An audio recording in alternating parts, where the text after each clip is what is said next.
Jam 6 persis. Lewat 4. Oke. Ada seorang sahabat di zaman Rasul, seorang laki-laki ini orangnya masih hidup, Bu. Tapi ketika Rasul setiap kali bertemu dengan dia, Rasulullah itu selalu mengatakan dia ahli surga. Padahal orangnya masih hidup, Bu. Dia ahli surga, kata Rasul, dia ahli surga. Sampai sahabat yang lain penasaran dengan amalannya. Dia punya amal apa ya? Kok Rasulullah selalu mengatakan ketika bertemu dengan dia, mengatakan dia ahli surga. Yang akhirnya ada sahabat lain penasaran, pengen nginep di rumahnya, Bu. Istilahnya pengen kepo.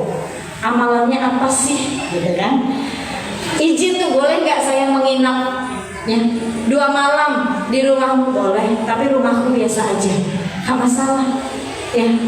Setiap malam dilihat tahajud, sama saya juga tahajud kan gitu. Kayaknya nggak beda nih amalannya. Apa ya yang bikin Rasul mengatakan dia ahli surga? Sampai batas waktu menginapnya sudah habis, dia belum nemu nih. Akhirnya dia izin nanya, sebenarnya nih istilahnya saya ini cuma kepo nih, kan gitu bahasa kitanya nih, Bu. Sebenarnya saya penasaran dengan amalanmu, kamu pasti punya amalan yang tersembunyi. Hingga Rasul nih selalu mengatakan kamu ahli surga. Bahkan malaikat pencatat amal baik sampai capek nyatetin amalanmu, kata Rasul. Bahkan amalannya dia nih terkenal di langit. Penghuni langit tahu dengan amalannya. Apa sih amalanmu? Apa jawab dia, Bu? Setiap malam sebelum tidur aku selalu berdoa, ya Allah, jikalau malam ini, jikalau hari ini ada orang yang gibahin aku sudah memaafkan mereka. Ya Allah, jika hari ini ada yang memfitnahku, ada yang menyakitiku, aku sudah memaafkan mereka. Itu amalanku. Mendoakan orang lain yang benci sama dia, yang gak suka sama dia, dia doain, dia minta maaf sama Allah. Ya Allah, seandainya aku yang menyakiti mereka, yang menzalimi mereka, aku minta maaf, ampuni aku. Tapi maafnya gak cuma di lisan doang, Bu, dengan perbuatan. Dan dia benar-benar dia praktekkan, ketemu orangnya ya udah biasa aja, kayak gak punya dosa, kayak gak punya salah, biasa, gak saling dengki, gak saling benci. Beda sama kita maafin. Kan meminta maaf sama memaafkan lebih mudah mana, Bu? Meminta maaf sama memaafkan lebih mudah mana? Meminta maaf gampang, Bu, apalagi sekarang ada handphone. Nanti biasa masuk Ramadan, semua orang broadcast masuk semua, panjang-panjang, mohon maaf lahir batin, dengan puisi-puisinya. Yang gampang buat meminta maaf. Tapi ketika sudah meminta maaf tadi, begitu ketemu sama orangnya, ya, kita masih kesel. Ketemu orangnya masih gedek, ya Bu ya. Berarti kita belum memaafkan. Karena sejatinya memaafkan bukan kita sama dia, tapi kita sama diri kita sendiri, berdamai dengan hati kita. Gak mau bawa benci di hati itu, gak mau. Gak mau nyimpan dendam, gak bisa maafin, gak mau. Gak selamat, Bu, orang begini dalam kubur, gak selamat. Mati dia masih bawa benci sama orang, mati dia masih bawa dendam sama orang, gak bisa maafin, gak selamat, Bu. Sedangkan Allah menerima ibadah yang hatinya qalbun salim, yang hatinya bersih, hatinya selamat dari benci, dengki, dendam, sombong, iri, gak bisa maafin, selamat. Dia gak mau nyimpan itu. Karena hati manusia terdiri dari 3, ya, qalbun sahihun, qalbun maridun, qalbun mayyitun. Qalbun sahihun, hatinya bersih, gak mau nyimpan penyakit, gak mau dia, karena tahu gak selamat ibadahnya, gak selamat dia di alam kubur. Belum tentu Allah terima ibadahnya. Ketika ibadah Allahu Akbar lagi sholat, masih nyimpan kesel banget sama dia, gimana cara balas dendamnya ya.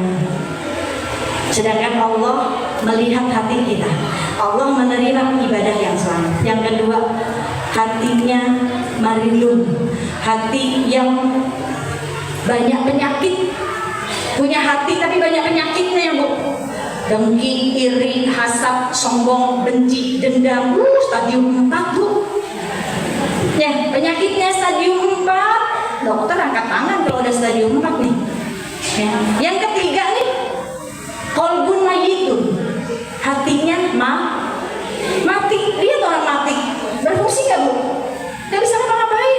nggak bisa sholat orang mati, pengen minta kesempatan sama Allah nggak bisa, mati.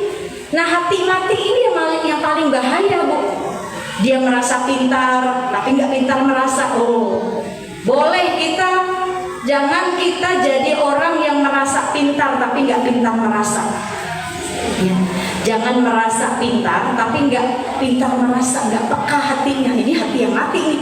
Saudara susah dia nggak peduli, bodoh amat, yang penting saya nggak susah. Itu hati mati, bahaya. Ketika hati kita mati, Allah kunci nih hati. Khatamallahu ala qulubihim. Allah makin kunci hatinya. Orang yang hatinya mati susah dengar nasihat. Dinasehati nggak mempan, masuk kuping kanan keluar kuping kiri, keras hatinya, mati udah dikunci juga sama Allah, nggak dapat hidayah dari Allah. Maka hati-hati ya ini. Kalau hatinya sakit, sesuatu yang sakit bisa sembuh nggak? Masih bisa disembuhin kalau yang sakit. Tapi kalau udah mati, bisa ngapa-ngapain. Nah, maka hati-hati, jaga hati kita ya Bu ya. Dari benci sama orang, jangan benci ya, jangan dendam juga ini. Ya, yang pertama keluar dari lisannya dipakai buat apa? Kan gitu. Yang kedua, ciri-ciri wanita yang bertakwa terlihat dari kolbunya tadi, dari hatinya. Dari hatinya dia jaga hatinya. Yang ketiga, ciri wanita yang bertakwa yang ketiga terlihat dari nazar, pandangannya. Ketika dia memandang orang lain, dia suuzon atau husnuzon. Ketika dia memandang orang yang susah, misalkan pengemis minta-minta di jalan, mau nyamperin mobil kita nih, kebetulan berhenti di lampu merah, mau nyamperin mobil kita nih, di jauh kita udah buruk sangka aja, ya elah masih muda juga, mana bawa-bawa anak ya lo Bu, mau ngasih 1.000 aja pertanyaannya banyak banget, mau ngasih koin 1.000 aja suuzonnya banyak banget, kan gitu. Bu, kalau mereka nggak susah, nggak mungkin ada di situ. Ibu punya uang nih, ya kan, bisa makan, punya uang, punya rumah, tidur nyenyak, terus ngapain ibu di pinggir jalan minta-minta? Kecuali memang kita susah, nggak punya beras, terus hanya itu yang dia bisa lakukan, ya udah kita baik sangka saja. Ketika dia mendatangi mobil kita, walaupun cuma ngasih 1.000 perak Bu, 1.000 koin 1.000, kalau jatuh juga nggak kita pungut, kadang kita berganjel meja. Ya, ketika dia datang, dia menyodorkan tangannya, jangan sampai dia nyodor, begitu dia nyodori, dia turun dengan tangan kosong, jangan Bu. Ya, walaupun kita cuma mau ngasih 1.000, Bu, Allah nih nggak lihat 1.000-nya kita nggak, tapi Allah melihat pandanganmu ketika memandang orang, engkau suuzon atau husnuzon. Lalu kembalikan pandangan ini kepada pandangan takwa. Ya Allah, dia hamba-Mu juga. Aku aja kalau minta kepadamu, ya Allah, kalau doanya belum diijabah, aku nanya, ya Allah, aku ini udah sholat, kenapa doaku gak diijabah-ijabah tuh?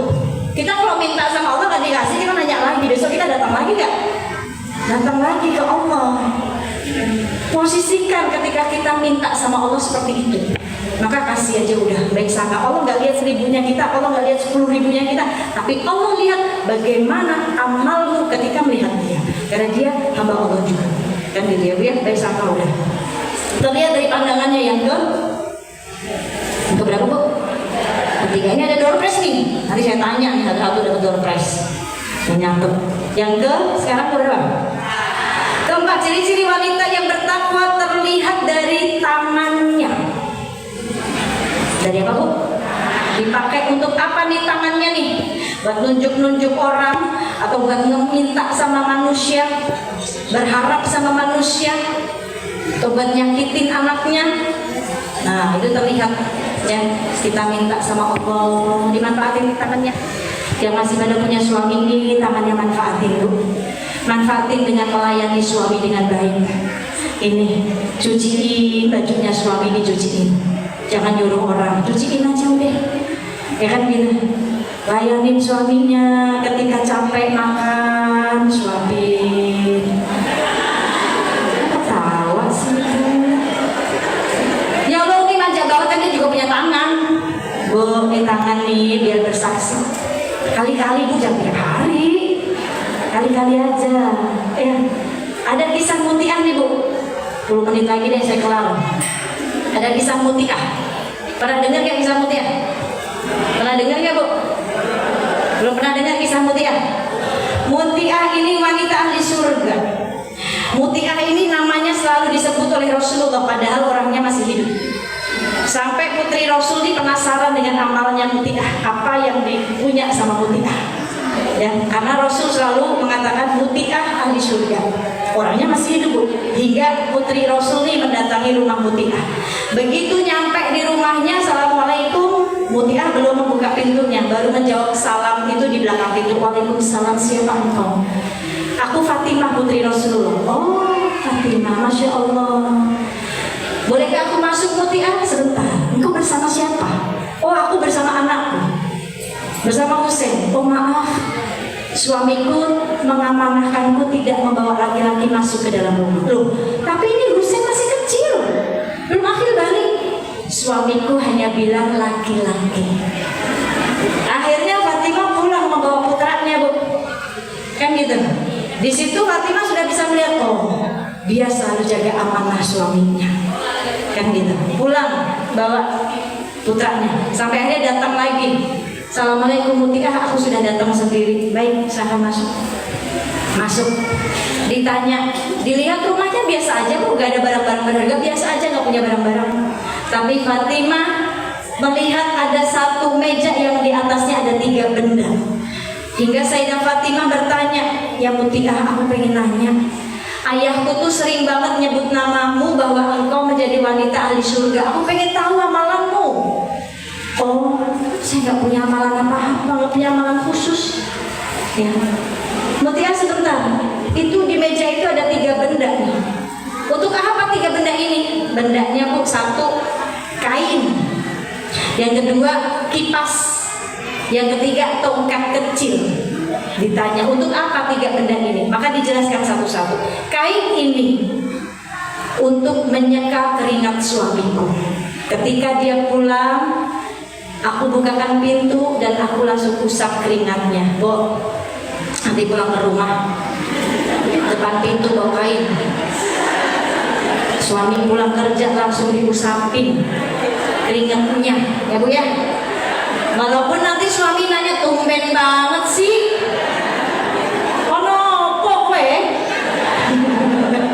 ya Bu ya, tumben. Terus disurigai nih mas suami, oh ini pasti mau ada sesuatu nih. Ya, kata suami, kata kita, oh enggak kok, cuma pengen kayak Muti'ah. Suami nanya, emang Muti'ah siapa? Tetangga yang mana Muti'ah? Itu loh tadi udah Bibi cerita, ada Muti'ah, wanita ahli surga, diceritain. Kata suaminya, masya Allah istriku solehah banget. Habis ngaji langsung berubah, makin taat. Kalau begitu besok-besok kamu boleh ngaji lagi deh, sambil nih bawa nih uang jajan 10 juta. Amin apa Bu? Kali aja suaminya khilaf. Nanti kalau dikasih beneran bagi 2 sama saya ya. Saya ngasih tahu. Itu yang pertama kipas, kain. Yang kedua kipas. Untuk apa kipas ini Muti'ah? Ketika suamiku pulang dia kepanasan, aku langsung kipasi, Bu. Ya, bawa kipas nih, kipas sate kalau perlu. Yang gede, suami pulang kipasin langsung. Umi kan ada AC, jangan bagi 2 pahalanya sama Mas Pion. Apa mereknya, apalah mereknya gitu ya. Jangan bagi 2, pahalanya buat kita aja. Kipasin. Ya. Yang ketiga Bu, tongkat kecil. Nih kayak gini, tapi ini bukan buat mukul ya Bu ya. Ini siwak. Ibu tahu siwak kan? Ini salah satu sunnah yang dilupakan. Ini walaupun tongkat kecil kita bawa-bawa nih Bu, ini bisa asbab husnul khotimahnya kita. Cuma bawa. Manfaatnya banyak. Terus kita sholat 2 rakaat tanpa siwak, dengan sholat 2 rakaat dengan siwak, ya pahalanya nih 70.000 sholat dengan siwak.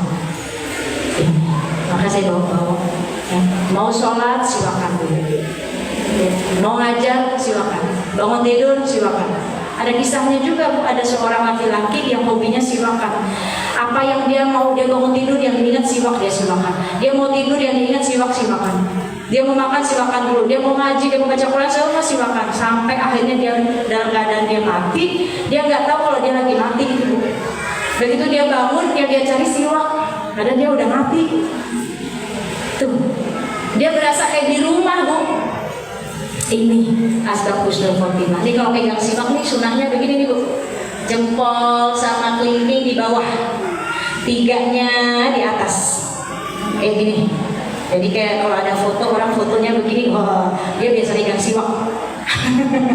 Gini ya. Terus di satu-satu nih gigi kita.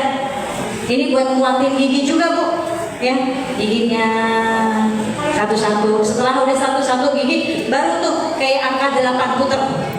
Set kanan kiri gitu. Ini yang dilupain ya. Besok-besok pakai bawah sunah kalau siwak ini. Itu tongkat kecil kembali lagi. Untuk apa tongkat ini yang mutiara? Oh, ketika suamiku pulang, saya sediakan masakan yang sudah saya masak.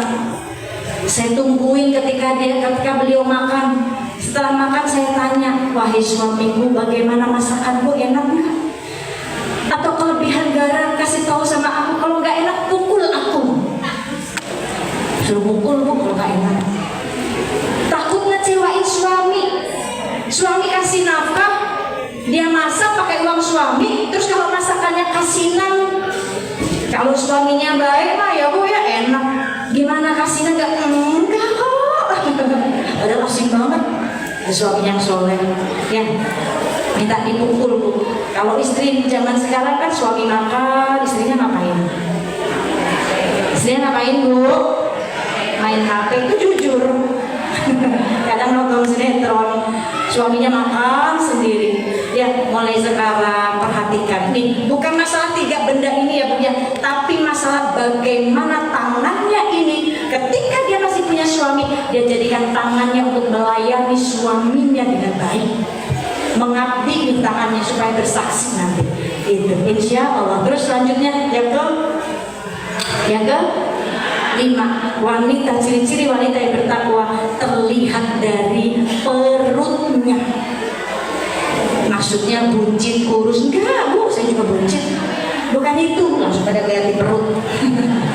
Terlihat dari perutnya maksudnya gimana? Makanan yang kita makan nih halal haramnya harus tahu. Makanan itu bukan hanya halal saja, tapi toyib, halalan toyiban. Ibu-ibu kalau belanja, misalkan mau beli ayam, tanya motongnya kayak gimana nih. Jangan main asal beli aja, ditanya dulu ya Bu ya. Terus belanja ke supermarket, dilihat nih, ini produknya yang kita beli udah ada sertifikat Majelis Ulama Indonesia belum? Udah ada sertifikasi halalnya belum? Jangan hanya tulisan halal pakai bahasa Arab doang, itu sudah halal, tidak. Tapi di Indonesia, produk yang masuk di supermarket atau di pasar, produk-produk itu sudah ada label halalnya. Itu tandanya produk tersebut sudah diuji oleh Majelis Ulama Indonesia dari segi komposisinya. Ya, tandanya kalau yang baru-baru ini gambarnya kayak gambar wayang. Kalau yang masih cetakan lama, dia warnanya hijau, ada tulisannya Majelis Ulama Indonesia. Itu baru boleh. Karena kalau sesuatu yang kita masukkan ke dalam mulut kita sesuatu yang haram, ya, maka akan membuat kerasnya hati kita. Dan ibadah 40 tahun gak diterima. Nah, ya maka hati-hati. Lalu yang ke 6. Yang ke-6 terlihat dari kakinya. Dipakai kemana kakinya, melangkah kemana, ya manfaat atau enggak ketika dia keluar rumah, izin suami atau tidak. Itu. Yang ke-7 yang terakhir, terlihat dari istiqomahnya dia dalam ibadah. Allah tuh seneng Bu sama ibadah yang kita rutinin walaupun cuma 2. Misalkan nih, kita sholat sunnah, ya misalkan sholat duha setiap hari 2, tapi rutin. Jangan hari ini 12, besok nggak sholat sampai seminggu. Kan udah saya rapel Umi, nggak saya jamak, jangan. Tapi 2 dulu, besok 2 lagi gitu. Itu urusan ibadah. Urusan sedekah mau tiap hari 2.000, tiap hari 5.000, tapi setiap hari nih ketika subuh kasih 5.000, besok begitu lagi, tapi rutin, Allah lebih senang. Ya, insya Allah. Baik ibu-ibu yang dirahmati oleh Allah, tipsnya istiqomah yang pertama tadi, rutinkan walaupun cuma sedikit tapi rutin, continue, itu yang membuat Allah senang. Yang kedua, cari teman yang membawa kita makin cinta sama Allah, makin taat. Yang ketiga, doa sama Allah. Rasul ajarkan, ya muqallibal qulub sabbit qalbi ala dinik wa ala taatik. Ya Allah, Kau yang Maha membolak-balikan hati, tetapkan hatiku dalam taat dan dalam agamamu. Yang terakhir Bu, paksakan sesuatu yang baik. Sesuatu yang baik